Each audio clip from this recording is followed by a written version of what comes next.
You are listening to the Julie Parker Practice Success Podcast, where you discover management insights and strategies for a successful dental practice. There are also interviews with key people in the industry who have advice and services to help you and your team achieve great success.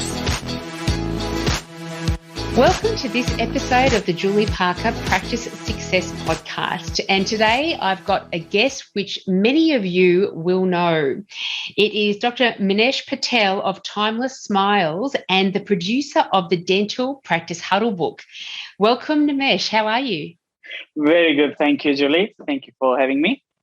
That is my absolute pleasure. I mentioned to you just before we started recording that I saw you at the Melbourne ADA Expo, and you were surrounded by people very intrigued by your Huddle Book. Did you have a good time at the Expo? I had a great time.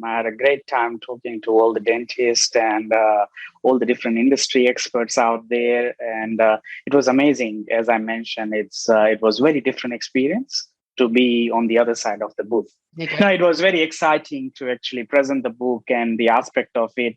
But more exciting part was to share all the conversation with the dentists out there, that what they are doing in their practices. And they were really, really good conversation. Especially I had the best conversation with the team members.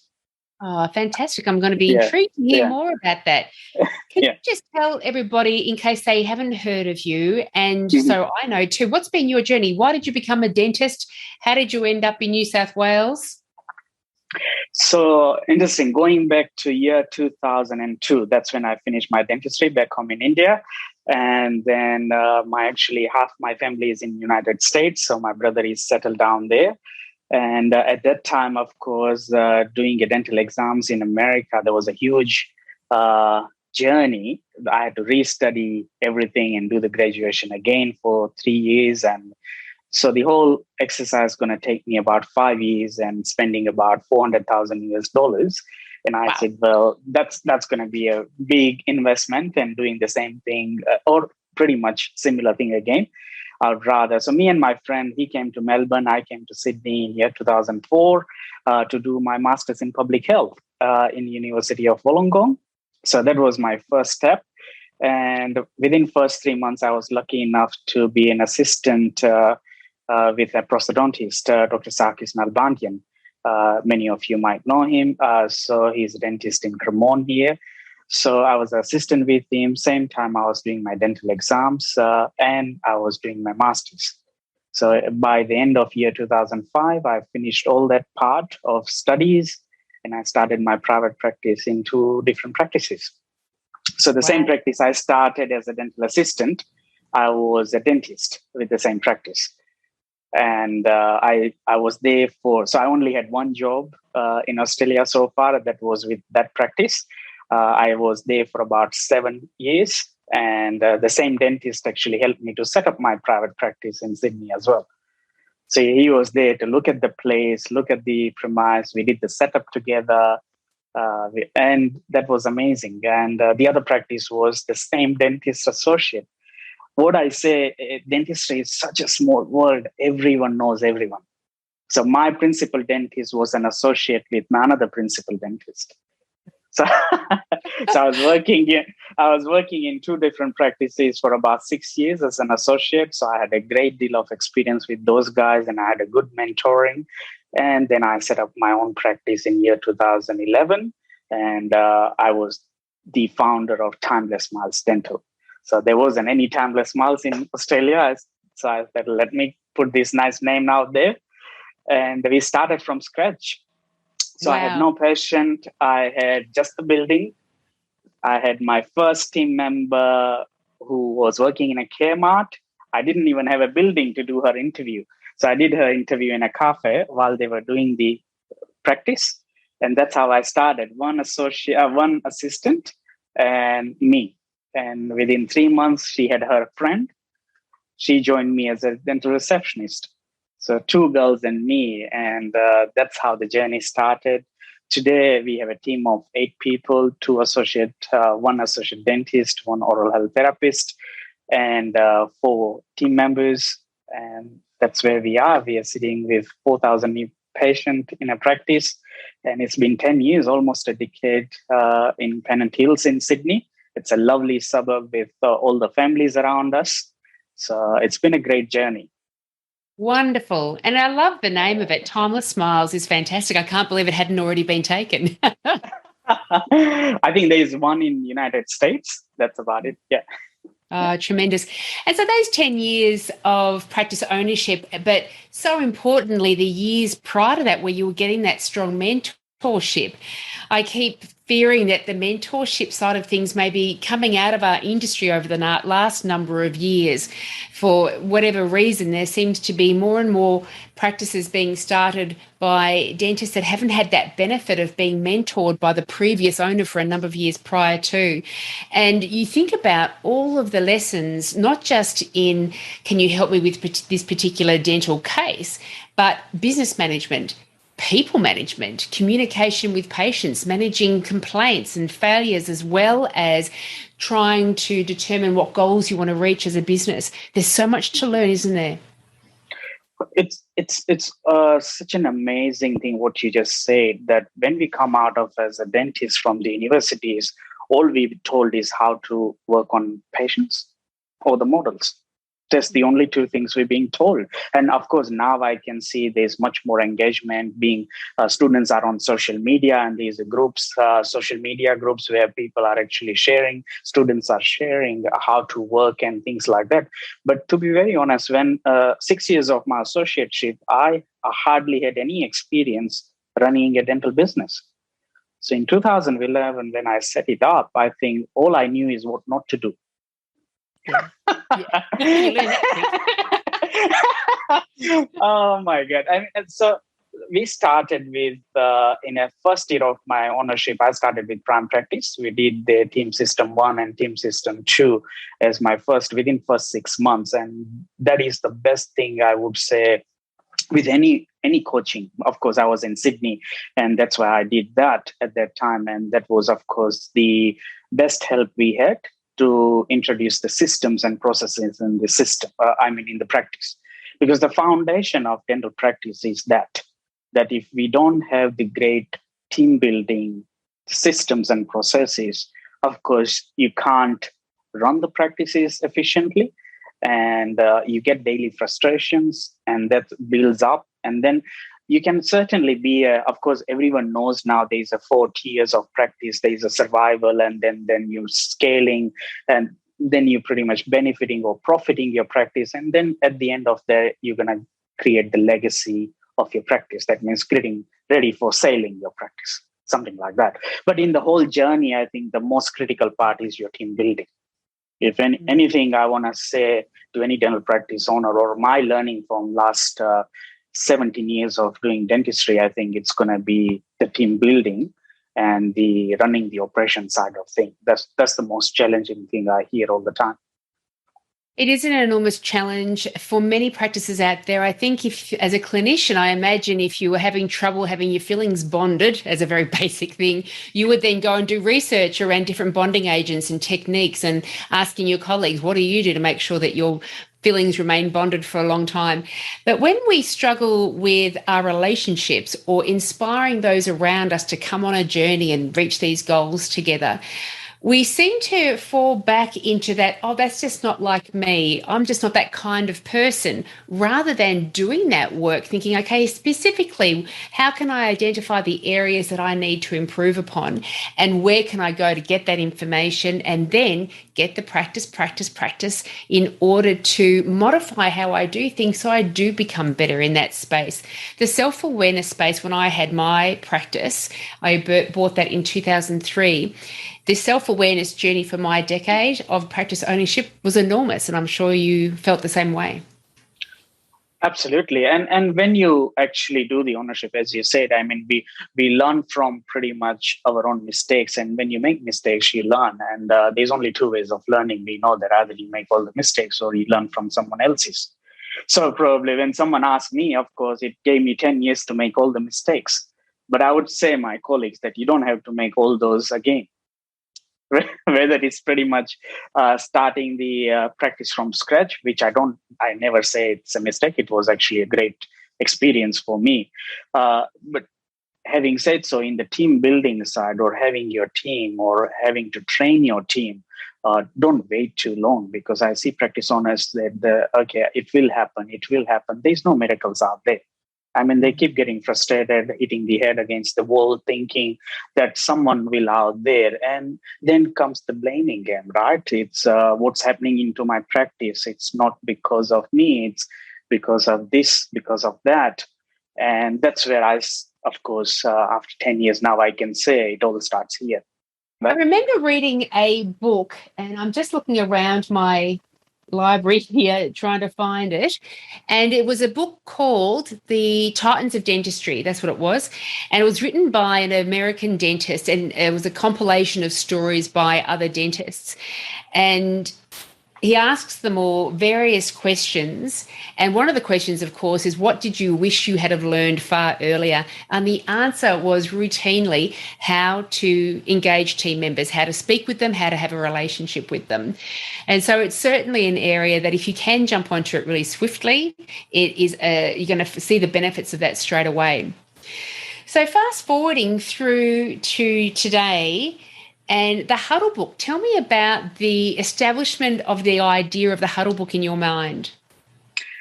So Huddle has always been a very near and dear part to me since we did the prime practice in year 2011. So I was introduced the concept of Huddle by prime practice in 2011. And I had a $2 book from Officeworks where we used to write the Huddle in that. And I still remember we used to write 2 pages. And because there was a lot to talk. Initially, it was nothing to talk because there was no patience. I started from scratch. But I think those pages were filled up with the training, that today we're going to work on this training, that training, that training. So we had all the time in the world to train myself and my team. And then, of course, it ended up being the issues as we arise. I mean, that was lab work came in the picture, and then that was follow-up came in a picture. Then we learned about saying thank you to each other when we do the right thing. We also learned about how to actually say thank you with the follow-up as well. So considering that culture in a team, that if someone is helping you, not just say thank you and finish it, but thank you for doing this and that. And you actually want to reinforce with the statement saying that, can we increase that? Or probably I would say create that culture of behavior pattern, that we are not only acknowledging what someone has done nice to us, but we are reinforcing that behavior so it repeats. Rewarding in the same aspect. So I think that sort of thing just came in step by step. And of course, then after finishing Prime for about 6 months or a year, then we continued that journey right until 2015-16. Then, of course, I did another coaching with Jesse Green as well at that time for about 2 years. And then we again revised the Huddle concept in there as well. So my team members have been doing Huddle since 2011, and now those office work pages are becoming a diary by the 2014, and those diaries are getting more thicker and thicker, and the Huddle is getting smaller and strategic. And then pretty much, of course, I read your book as well. And then I had pretty much a couple of other books read on that part, that what is important. And then, of course, I keep coming up with the refined concept. So around 2018-19, I think we started having thought of, we've been actually, so what we used to do is, as we come up with a new point doing a Huddle, we used to write it. And it was getting a bit more of a work for a front desk, that every morning they have to write 10 points and then next to it. So I said, why don't we actually prepare something that is actually, we don't have to repeat it every day. So we create some sort of just the bullet list in a Microsoft Word, and then we were sticking it on the different day. So I said, well, this is still techie. Okay, let's just try to think of something else. And then they said, why don't we just create our own Huddle book? So we started creating a version that was aligned with us and what was important to us. But then, of course, we got a soft copy there.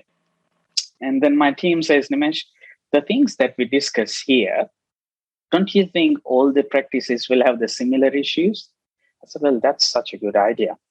And then pretty much I thought probably, yes, can I actually go on a bigger scale and actually make it a book so that can help many other dentists? But then I said, okay, now I'm just a dentist. Where am I entering? Okay, let me just do what I'm doing. I don't know. I don't want to enter into some sort of that territory. Then 2019, of course, I had the book ready. The soft copy is ready to go. And then the COVID hit in around end of, and everyone is started. So I was going to introduce the Huddle Book in January 2020, and I didn't do that. And then, of course, around March, April, there was a big block of time for everyone in Sydney for about 2 months. I said, well, this is the time to think. So I made a decision. I said, well, I'm going to introduce it in June 2020, and let me do that. So I created a second version, which was a financial version of Huddle Book. And then nothing happened. June, we were still in COVID. And then again, I decided, okay, now finally I'm going to introduce for 2021. And I'll do that. I have actually printed it and make it happen in November 2020. We had a good seminar for inauguration of Huddle Book, about 40 dentists. It was a first party after the lockdown. So Derek Mahoney and his newly designed function center. We ended up having 40 people there, and we had a nice inauguration there. And that's how the Huddle Book came in a picture. And then, of course, again, I'm a one-to-one person guy. So I wanted to go out there and actually meet and greet so many dentists to introduce this. But in a COVID, nobody has got that chance, and neither do I. So the second chance was in Melbourne ADX. And that's how I actually, and in social media, of course, as much as we could do. Nothing like holding on to the actual book itself, though, because I've never held on to one before, but I looked on your website and saw Dr. Kania talking about it, and it looks magnificent. I'm a very tactile person, and we were mentioning before we started recording about the value of the handwritten note and holding on to either a book or a Huddle book or a diary or a pad. It leaves a stronger impression in our brain when we handwrite things. And certainly I know that over the years when I've been a dental nurse, if I've written down a few points about a telephone conversation I had with a patient, it could have been a couple of days ago, I reflect back over those notes, I all of a sudden start remembering the whole conversation. And you don't necessarily get that when you've just typed in an appointment time and the dentist comes out and says, who made that appointment time? Can you give me some more information? Oh, I think it was this. I think it was that. But if you've written notes, it's like it brings your emotional space back to when you were writing that note, and you've got all that recall happening. It is such a nugget you have shared coming from a dental reception side of things. The main reason for me to write and physical aspect of the book, my Huddle Book is 2 kilos. It's a nice, thick, heavy book. The whole concept of physicality of Huddle Book was it sits at the front desk, right next to the front desk person, not in dentist's cupboard, not in dentist's desk. It is not made for the dentist. It's made for the front desk team to make dentist's life easy. So the whole concept was it is sitting right next to the front desk team, who is the main person helping the whole practice to take some notes, take some reminders. And of course, everyone can go to the Huddle Book. Huddle Book won't come to you. Yeah. Yes. Nice. It's thicker and bigger. The other aspect of it, as you just shared, is I have never seen, and if someone can get me wrong if I'm saying that, in 20 years of my experience in dental practices, visiting or seeing them, I have never seen one receptionist efficiently typing while they are actually on the phone and taking in notes. You can't be that focused doing 2 things at the same time. Humanly, it's not possible. Yeah. Okay, it's just pretty much your focus is on either if they are doing that, I bet they are not focusing on the phone conversation, which is more important as well. But you can certainly make some notes quickly, and those some notes is going to be where in 80% of the practices still goes on to the sticky notes. Yeah. In one of my conversation, you might have heard that I hate sticky notes. I didn't know that. Yeah, so my inaugural speech was saying that I hate sticky notes, and when you go to the pretty much any practices, they got a colorful front desk with every sticky notes, and it's almost like those aeroplane where you don't know which switch to click where. Busy dashboard. Yeah, so it's almost like that colorful dashboard where you don't know when you want that specific conversation happen with the patient and the team member, you can't reflect back because you don't have that resource which could be there right in front of you when you want to refer back. So that was the whole aspect of any physical book in front of you where you can refer back whenever and however you want, and it will be in its original format rather than someone has to guess, oh, I think that happened. Just like clinical notes. Once the time is gone, it's gone. It is. It is. So your huddle book is more than just tracking that morning huddle of a daytime. Your huddle book really is it for a whole year?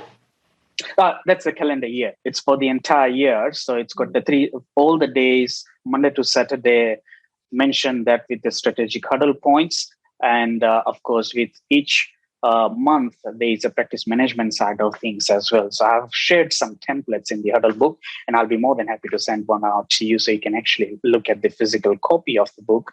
So the front part of the Huddle book is a practice management templates. And then we got the Huddle for the entire year. And then we also got some practice metrics, what I have shared over the years that probably what could be important, what normal coaching programs they normally talk about, what are the important aspects of any daily practice operations. They're not necessarily out there for dentists to actually track that. The practice management aspect of Huddle Book is to make sure your team knows it. Because when I go to seminar, when I go to lectures, or so as my colleagues, they all have their own laptops, they all have their iPads, or they got their notes in a hotel book that they have mentioned. But when they come back to the clinic in a team meeting, 90% of the time they don't have it. But 10% of the time, if they're good enough in a soft copy and they have it, their team doesn't have any feedback or any resource that they can follow. So what happens is the information is actually stored in my head as a dentist or a practice owner, but my team doesn't have a recollection of it, something they can refer back to. Just a simple example of team meetings. Just the team meetings, people actually do it on a software and it's stored in a Google Drive or in a Dropbox or any of the backup. And when team members, you ask them, oh, didn't we discuss this in a team meeting? Okay, let me find it. They have to actually use a search term, team meetings, and then go to that folder, go to that month, go to that day, and then look at what you discussed. But if I'm being strategic out there that there's 5 things, action list I have discussed in a team meetings, it's there in a Huddle book for that particular month or that particular quarter, right in front of me. I go quickly, it's there right in front of them that this month, today we're focusing on this. So that's the aspect of being stored in a Huddle book. That is not for a dentist's record. Dentist has already got a record somewhere in the Google Drive or a Dropbox. But front desk team or your team needs to know where that action list is. Something like dental practices. I mean, this was the most common thing in an ADX, and I was listening to. There is a shocking statistics. There's only about 10% of the dentists actually do the Huddle. And I would be surprised. And I think if you have come across my post lately, I was doing a question that how many of you do morning huddles? I haven't actually. I should have the figures in front of me right now. So it's about 10-20% of the practices are actually doing the Huddle. Out of them, when I am asked on a consistent basis, the dentist is going late to the practice. So the dentist is the one that's turning up too late to actually get an effective morning huddle in.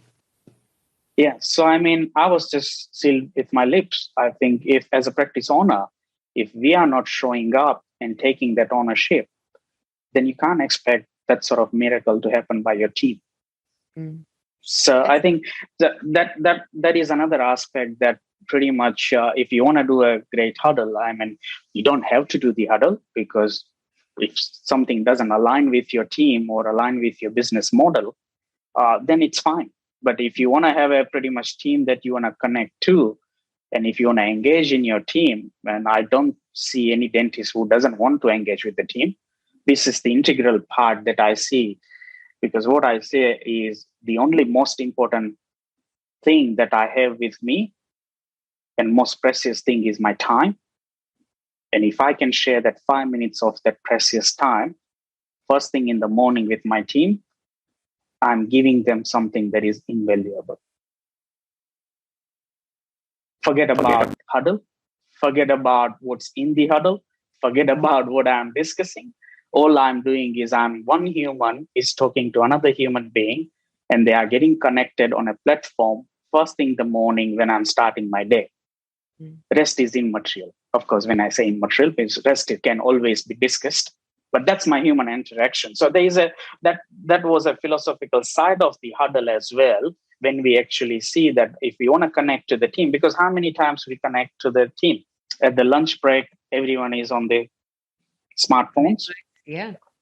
We're not going to go every patient and go to the front desk, or every patient we talk to the study nurse, or every patient we're going to go there. We're not going to keep talking to the D. Of course, we communicate while we're working, but that's not the same, right? So, And yes. right, a lot of industries, they have time for team meetings, and maybe they have 3 different meetings throughout the day. They've got the time to have a coffee with each other and discuss a certain project that they might be working on, or to provide some feedback about something. But dental surgeries are a different game. Every moment of that dental surgery day, as much as possible, it's being productive with a patient in the chair.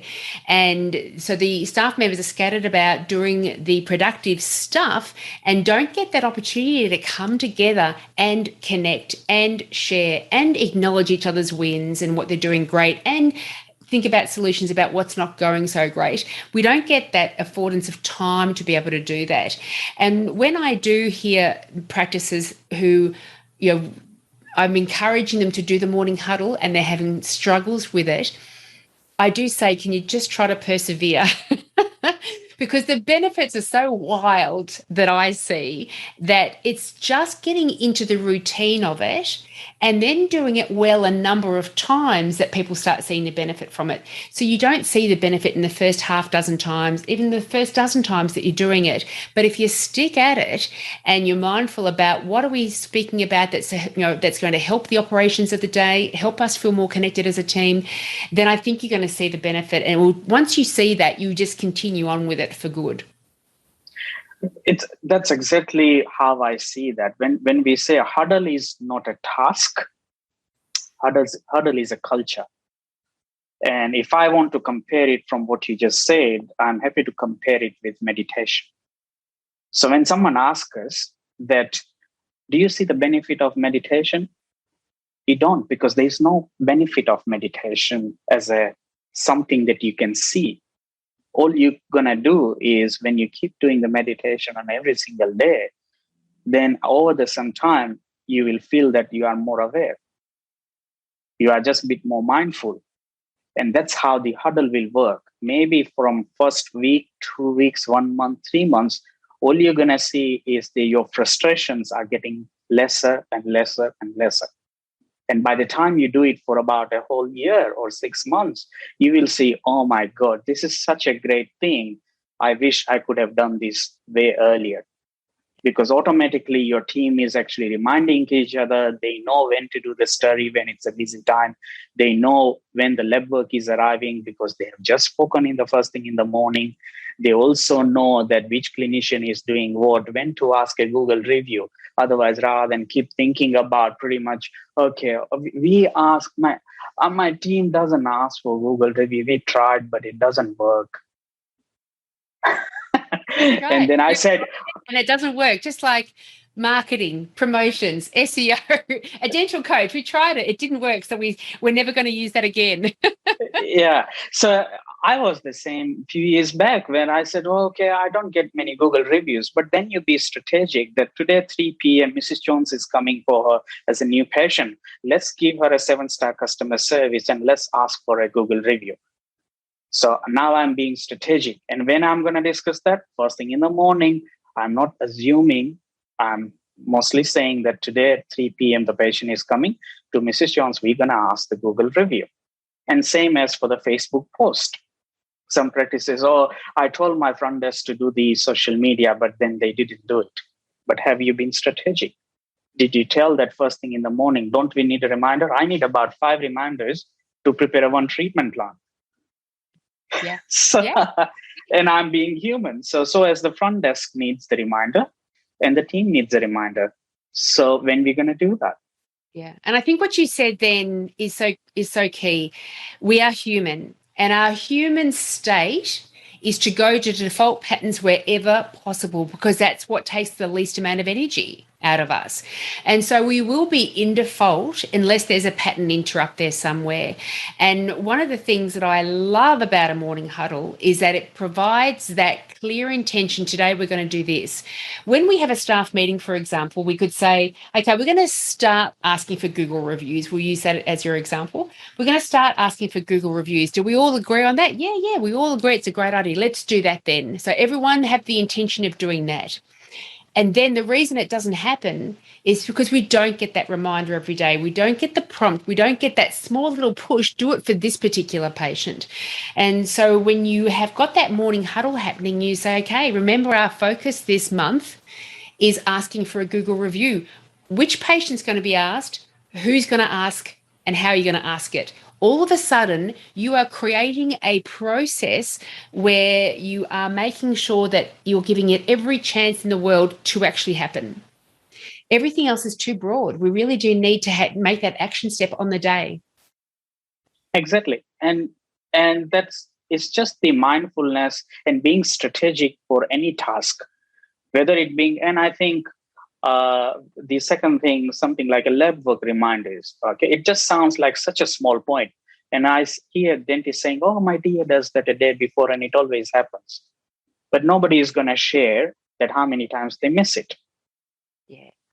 Okay. So anything like that, I mean, it sounds like a very small, but these small things, whether it being a Google review, whether it being a social media, whether it's being a lab work or your new patient phone calls, that's a big topic we can talk about, and cancellations and rebookings, all those emergency spots in a country practices. When I talk to my dentist colleagues, they're busy booked out for 3 months and they don't have any emergency spots. So how I am actually going to tell my front desk staff that there is an emergency spot that you can fit the patient in? All I hear is the frustration.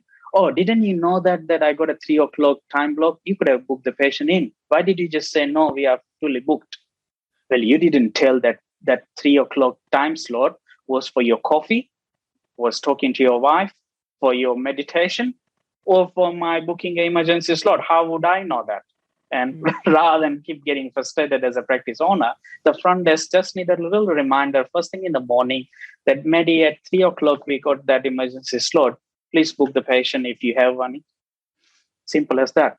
Rather than maybe has to come while I'm actually with the 5 magnification loops, I'm doing a root canal, and suddenly the front desk comes. Oh, I got this emergency patient. Where can I book it in? And then you look at from the loops, looking at like that. Don't you know?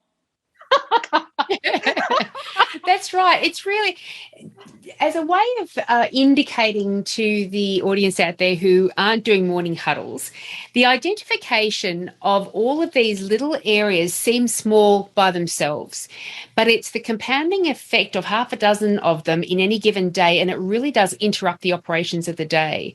And if I can give the analogy of, yes, be a dentist, you're sitting there in the surgery and you're doing your root canal. And it can go very smoothly from where to go. You've got an hour, you get everything done that you wanted to get done in that 1 hour. You're not exhausted, you're not harassed, everything worked quite well. As opposed to, oh, we've run out of AH26. Oh, I don't have the pro taper machine charged. I was a nurse years ago, and so I may get my terminology wrong. Yeah. The machinery is not charged. The compressor cut out. the dental nurse was late coming back from lunch. Another staff member came in and went through the drawers to find something that they needed. And all you need is for those sort of interruptions to happen 2-3 times during an appointment time. And as a clinician and as a clinical team, you feel harassed, and it's been an effort to get through that appointment time. And that's what the morning huddle does. It stops all of that stuff happening throughout the normal day. And over the period, as you said, all these little small frustration that I've been through, and we were just experiment that almost, that by sharing these little points, how much life is getting easier. And everyone is happy. There is less stress.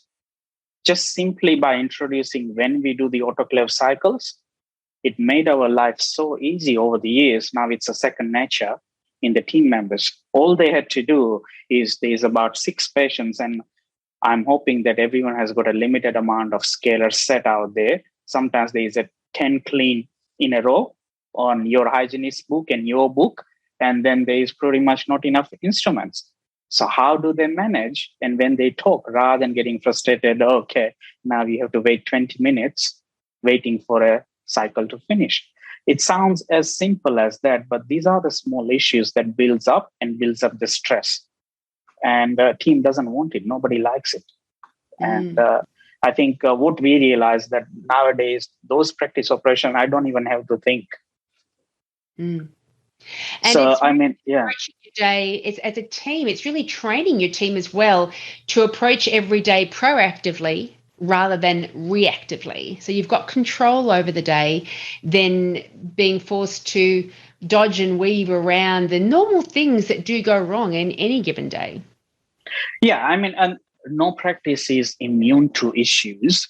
What we are trying to do is we are being specific, and I don't mean to say that we need to have a 15-20 minutes spent on a huddle or something. It could be 5 to 10 minutes being very strategic.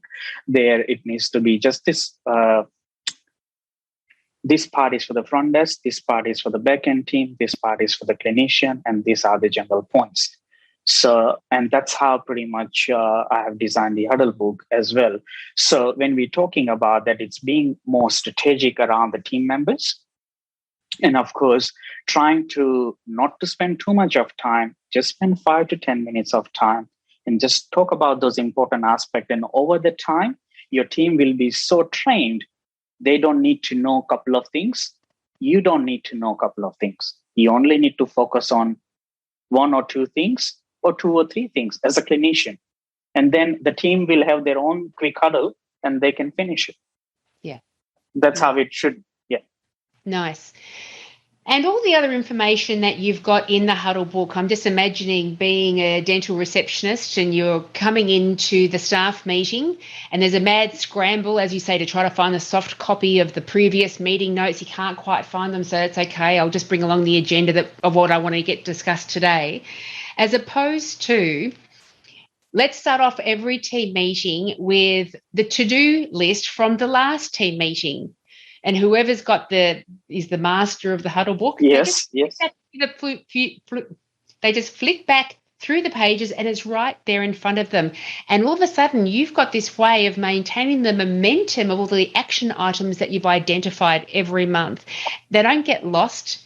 You don't end up having, because one of the common complaints I get in dental teams are that there's always a lot of stuff being spoken about that we're going to do, but we never do it. And so your Huddle Book really helps that process to have people accountable to specific things, to specific action points, and that follow-up that we were mentioning earlier that we need. We need those reminders and that follow-up to actually get things happening. And that is so true, because I call this, we got 80% of the knowledge out there, or 80% of the information out there. What's lacking is the 20% of the implementation or the action that we talk about. There's so much of noise out there in a daily practice. We got the software, we got the software reports, we got the new softwares coming, we got the new technology coming. In ADX, of course, there's few more things introduced there, and they get integrated with the software. And they say, okay, now you got 2 other integration with the software, your primary software. And I know that 90% of the practice is still not trained with the basic software. And now they got another add-ons. So we got so much of noise and information out there. Your staff and yourself get overwhelmed.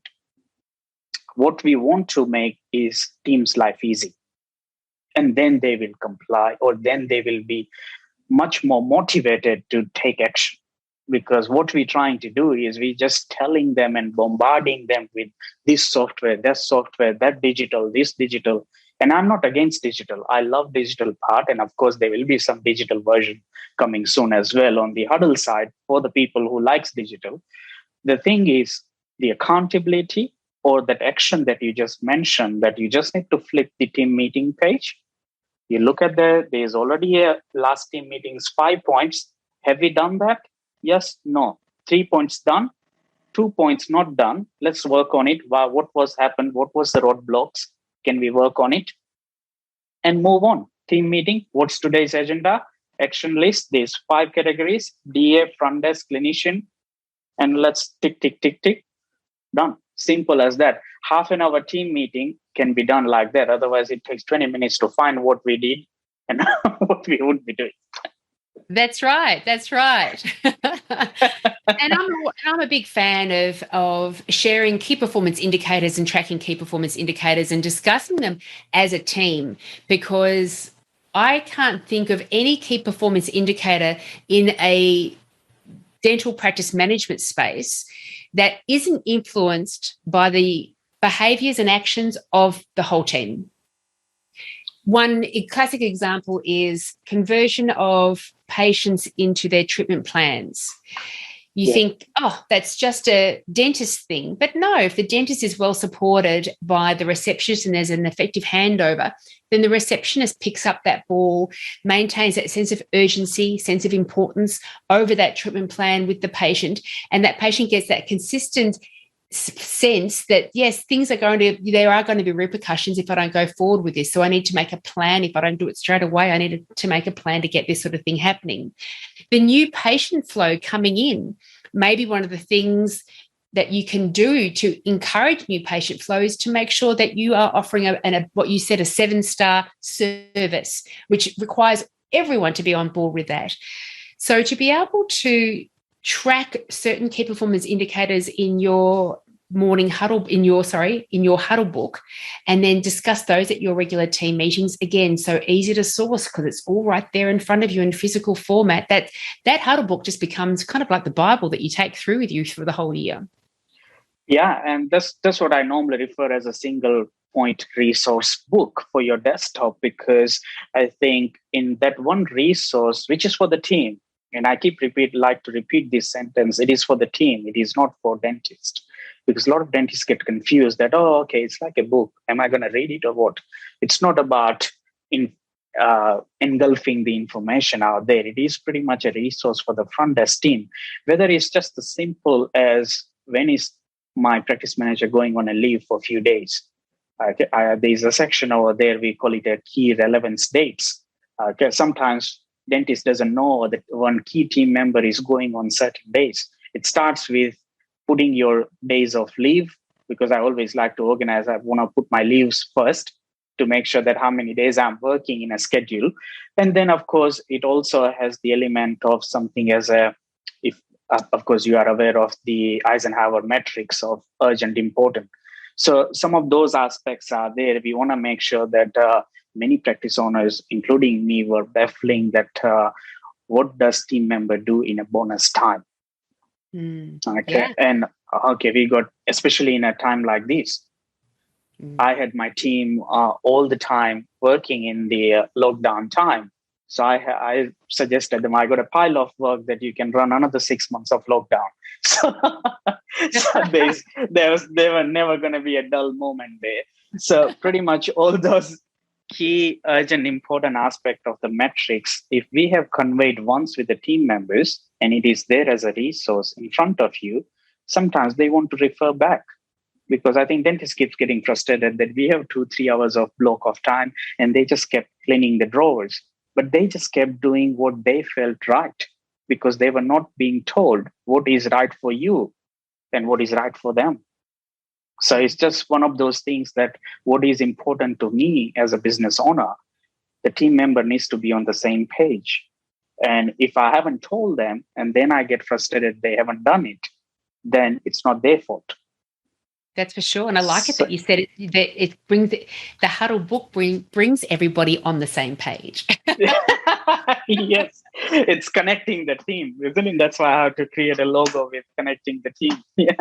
Love that. I love that. Yeah. So with the discussions you were having with team members at ADX, how were they receiving the Huddle Book? What were their comments around it?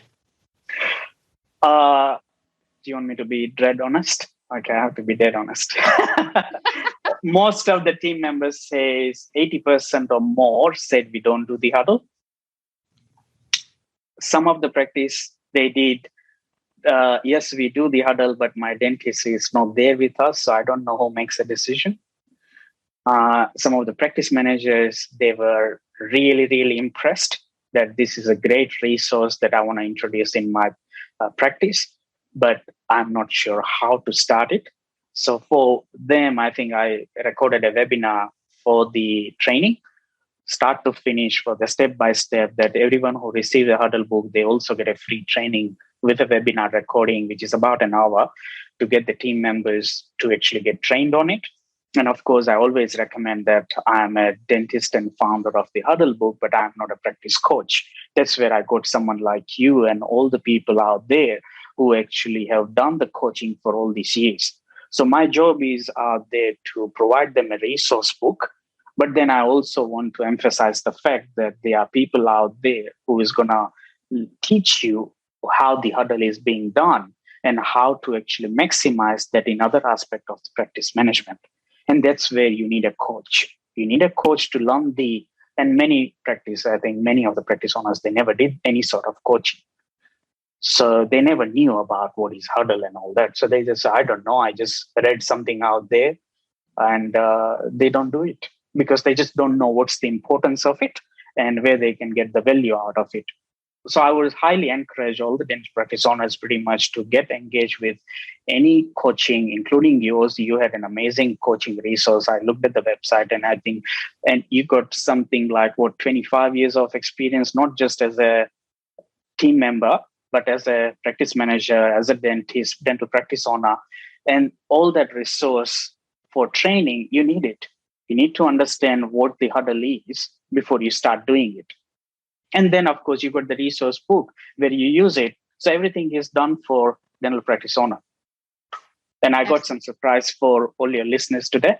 I'm happy to share it. Yes. Well, I'm certainly hoping that our discussion has impressed upon them how effective morning huddles can be in helping reduce stress, increase efficiency, and increase productivity, but also bring that your team connected, happy, caring nature to your culture as well.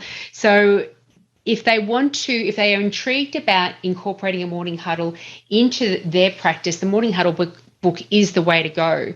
And what special offering do you have? I'm all the listeners of your podcast and any of in your teamwork, they all get a free copy of Huddle Book. Yeah. All they have to do is just pretty much do the handling and shipping cost, which is just simple as $35. Normally, Huddle Book is $125. So they receive the copy of the book, nicely packaged to them, delivered to them. And they can use your coupon code. I'll create a coupon code. It's going to be JPPS. Am I saying it right? Perfect. JPPS. Yes, that's the coupon code. And all they do is just the shipping and handling cost, and they will receive a free copy of it. I will also, once they do the ordering, I will have their email address and I will send them the webinar recording, which has a full training. And they got access to me through the social media, through the Facebook Messenger. Anytime if they have any question, more than happy to answer it and help them out. What an enormously generous offering that I appreciate it so very much. Thank you very much. And I hope that many dental practices do take you up on it, because it's only through the effective practice of your morning huddles that you really get to understand what the value is, and it's going to make the operations of your day go so much more smoothly.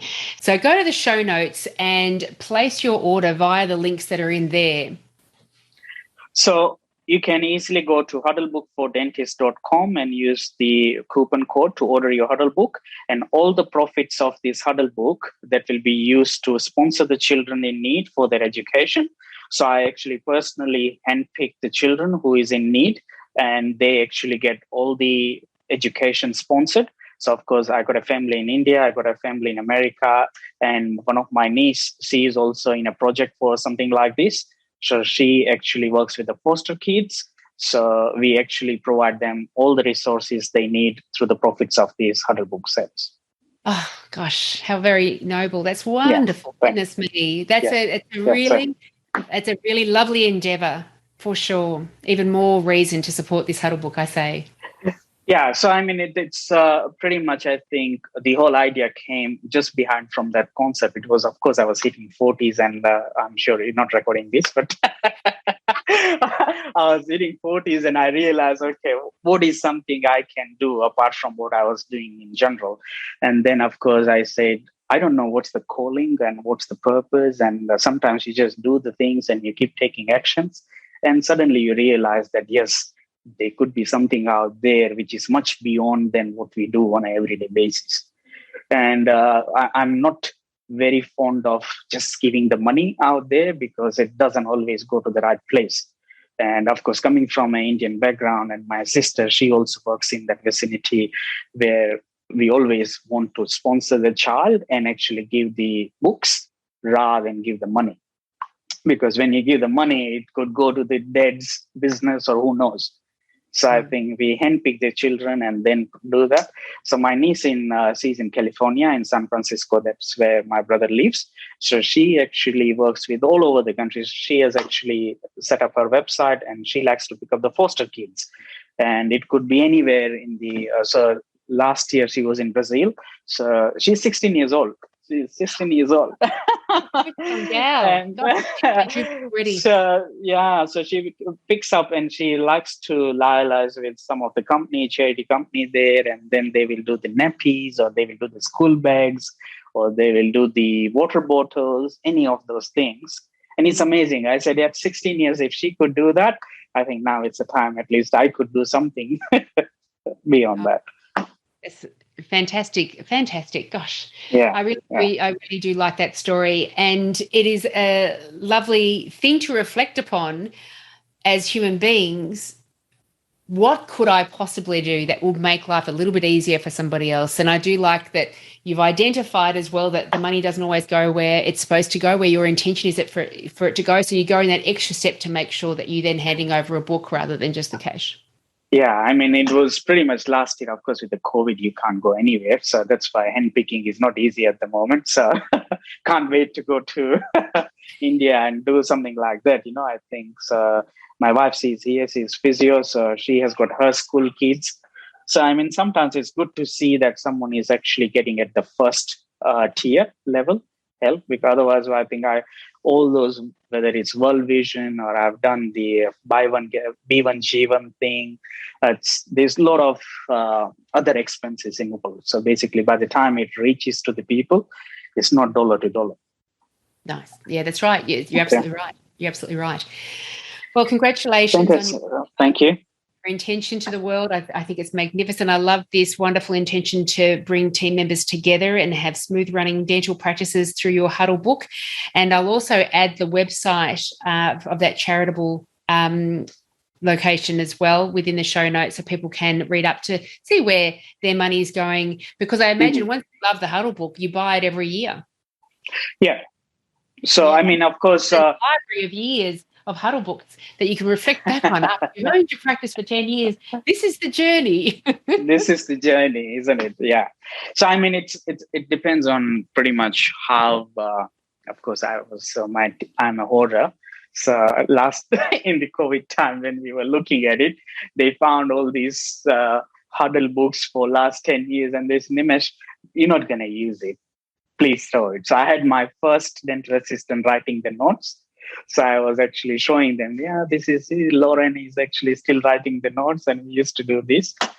But it's amazing. It's amazing that it's probably not many. We are getting paper free. I do acknowledge that part as well. But at the same time, when we're talking about accountability, nothing beats ticking. You're absolutely right. I'm a big fan of the physical, that's for sure.